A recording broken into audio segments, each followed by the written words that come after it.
Hey guys, so I know we've talked a lot about the basics of harassment and the effects it can have on a person and all that.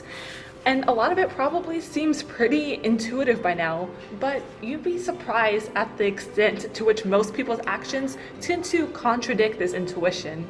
I've addressed some of the common misconceptions in the past, with pure statistics doing most of the work for me. But now I have one last myth related to harassment that I want to debunk for you guys, and that's the myth of individuality. So there's this common misconception that people act solely because of who they are, or well, that people's actions are the sole result of their innate character. And I mean, this would make sense only if we ignore the fact that humans are social creatures, and thus all of their behaviors are influenced by the social norms, expectations, and the values that surround them. When taking this into consideration, it's easy to come to the conclusion that sexual harassment may just be the result of girls and guys just trying to fulfill their gender roles by acting out the stereotypes they think they should be.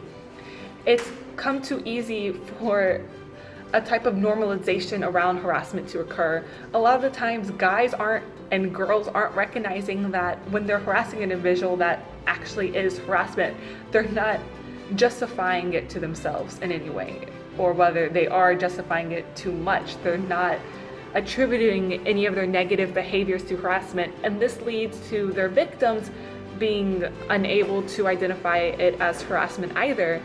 And this is just made worse by the fact that it seems that teachers are either unwilling or unable to differentiate between something as common and easy to tackle as bullying and something a little harder to digest as harassment.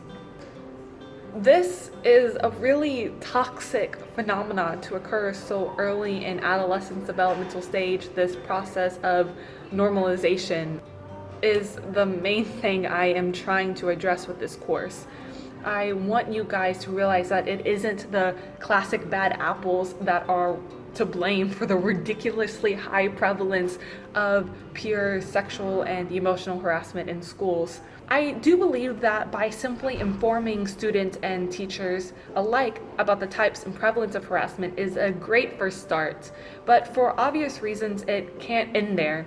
In order for these next generations and for this next generation to see improvement in the quality of their emotional health, it's going to take all of us working together, being more open-minded and willing to have these discussions, and to stop finally objectifying people, which is where most harassment stems from. You know, we just need to recognize the humanity in all of us so we can finally begin moving forward together.